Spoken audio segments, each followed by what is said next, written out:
Tad nākamais punkts, kur šo konferenci ļoti nozīmīgo pasākumu palīdzēs sarīkot firma Berta Šarpa Doma Latvija.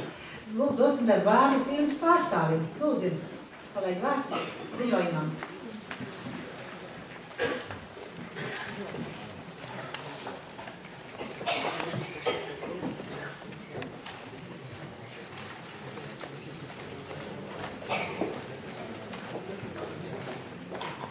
Sveicināti, cienījamie konferences dalībnieki.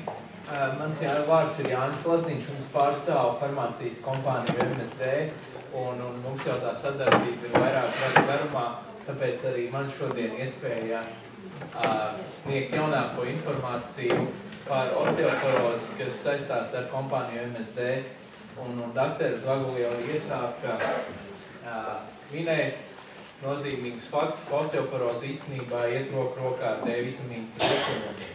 Un fakti liecina un rāda to, ka aptuveni pusēji Rietuma Eiropā, Ziemeļamerikā un citās pasaules daļās vēl vairāk pacientiem D vitamīns trūkst, un tas nozīmē, ka šis kaulu minerālais blīvums nevar būt normas līmenī, jo vienkārši nav šī D vitamīna.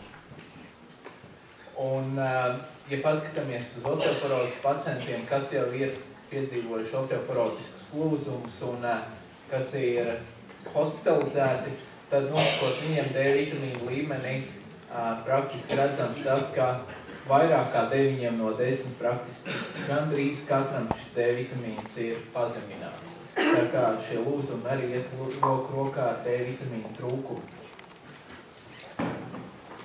Un jau vairākus gadus kā zelta standarts osteoporozes ārstēšanā ir bifosfonātu grupas medikamenti. Šeit arī ir parādīt vairāk alendronāts, kā zināms, kā pozilāns, arī risdronāts, šeit gan ir vēl arī ņemts rauksifens, kas Latvijā nav pieejams, bet arī skatoties uz šo medikamentu efektivitāti, neizvērtējot pat kāds medikaments tiek lietots, skaidri redzams ir tas, ja D vitamīnu līmenis ir kaut vai virs 20 nanogramiem milimolā, šī efektivitāte ir ievērojami augstāka. Un, ja D vitamīns nav, tad arī lietojot specifiskos osteoporozes medikamentus, rezultāts praktiski nebūs nekāds. Nu, un vairāk ķersimies pie alendronāta, ja Fozavans vai Fozamaks agrākā ir bijis, tad alendronāts sev ir pierādījis praktiski visās lokalizācijās kā efektīvs medikaments, kas samazina šo lūzumu risku. Gan vertebrālajos, gan nevertebrālos, gan gūžā, gan citās būtiskākajās lokalizācijās. Nu, un kas tad jauns ir darīts, lai spētu izvērtēt tieši šī D vitamīna nozīmi, ir veikts pētījums, kas ir saukts par Focus D, un būtībā šis fokusēšanās likt uz D vitamīnu tieši. Un tas ir ļoti plašs pētījums bijis, kurā ir piedalījušies vairāk kā 100 centri no 25 pasaules valstīm. Arī Latvija ir ņēmusi dalību, tas ir Liepāja, un Rīgā tas ir Juglas medicīnas centrs, kas piedalījās šajā pētījumā, tā kā arī mūsu pacienti šeit ir iekšā. Un kas tad tika darīts? Būtībā pētījumā tika skatīts divas grupas ņemt, vienkārši sakot, Fozavans pacienti, jeb alendronāts plus D vitamīns, kas ir Fozavans kombinētā ar D vitamīnu, un referents grupa, kas būtībā ir osteoporozes pacienti, tāpatās tikai lieto to pašu, ko viņi lieto, ko viņi nozīmējis ārsts. Bet šeit mēs nezinām, kā ir ar D vitamīnu uzņemšanu. Nu, un tad tiek skatīts gan pēc 6 mēnešiem, gan pēc gada, kāda tad ir rezultāti. Tātad šis primārais mērķis bija izvērtēt to pacientu daļu, to proporciju, kuriem tad šis D vitamīnu līmenis ir zem 20 nanogramiem milimolā. Jāpiebilst, ka 20 nanogramu milimolā tas nav arī nekāds augstais D vitamīnu līmenis, tas patiesībā ir ļoti zems, bet Tas ir tāds jau kritiski zems, ja ir zem šiem 20 nanogramiem milimovā. Un kā tad tas izskatījās? Randomizēti pacienti, daļa tad saņēma respektīvi fosvilans, jeb alendronātu un D vitamīnu 5600 vienības un references grupa. Abas grupas bija gan līdzīgas, būtībā arī šis atkritēju skaits no pētījuma arī bija līdzīgs. Lai vairāk saprastu, ko nozīmē šī references grupa, tad šeit ir arī parādīts, ko tad saņēma references grupas dalībnieki, kādus medikamentus ārstēšanā. Kas bija interesanti, ka arī tas jau laikam nepārsteidz, jo alendronāts ir populārākais pasaulē arī osteoporozes terapijas līdzeklis, un tāpēc arī references grupā, ja skatāmies, ka puse 50%, 51% saņēma alendronātu ārstēšanā. Taču arī pie mums parādās runas par ģeneriskajiem medikamentiem oriģināliem. Latvijā nav ģeneriskā alendronātu pasaulē daudz, kur ir, un šeit tas netiek specificēts, vai tas ir ģeneriskais, oriģinālais, vai ar D vitamīnu, vai bez.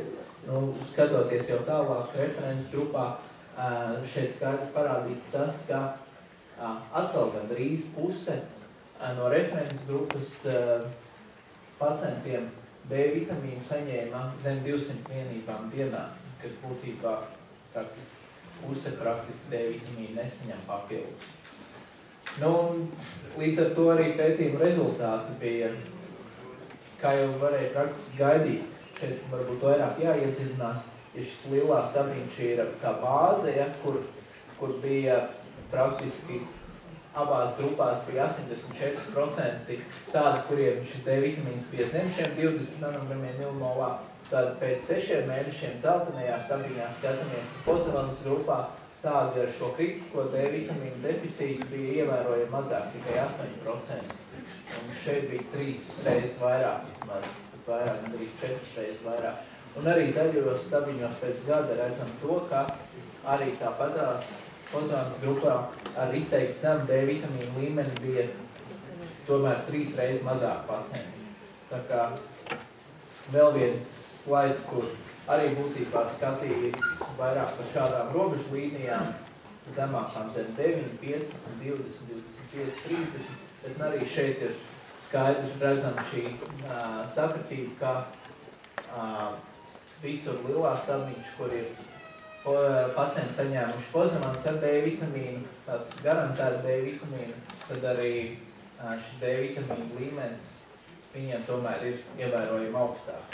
Un, ja ir D vitamīns, tad arī efektīvāk tiek ārstēta osteoporoze.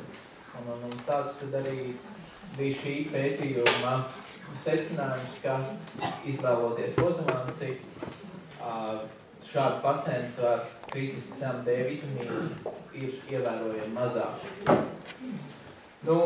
Līdz ar to mēs par fosvilansi to arī varam apgalvot, ka tā ir pilnvērtīga osteoporozes terapija, kas nevien nodrošina šo efektīvu aizsardzību pret lūzumiem, bet arī reizē rekomendēto D vitamīna devu.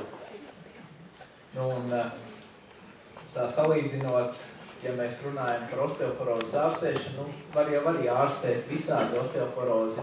Un šeit man likās tāds interesants salīdzinājums, varbūt no šeit Londonas sacītā, ka cilvēks jau dzīvot arī var dažādi. Viņš var dzīvot savu dzīvi un izdzīvot to, vai var vienkārši arī eksistēt. Un arī droši vien osteoporozi ārstēt var dažādi. Kā noteikti novēlēt arī jums pacientiem ļaut pilnvērtīgi ārstēt osteoporozi un arī baudīt viņu dzīvi. Ļoti laba ziņa, kas ir pateicoties atkal ministru kabinetu noteikumiem, ka ir atļauts piemērot atlaides no kompāniju puses, tad arī fosvilansei mēs esam samazinājuši cenu un pacientiem. Fosvilans ir ļoti draudzīga, par ļoti draudzīgu cenu, tas ir visās aptiekās. 3 mēnešu iepakojums 12 tabletes maksā zem 20 latiem. Un mēnešu iepakojums ir zem 10 latiem. Bet respektīvi skaidri redzams tas, ka izdevīgāk vienmēr ir izvēlēties šo 3 mēnešu iepakojumu. Nu, un par cik šodien piekdienu, tad es tā nedaudz humoram, nedaudz labam noskaņojumam. Man kolēģis palīdzēja atcerēt vienu pantiņu. Tīri atpūtai. Lieliski, tas tiešām tā, kad tu jūties vilnīgi 9. Beidzās piekdiena un šanse, bet kauliem labākais ir Pozavāns. Paldies jums par uzmanību.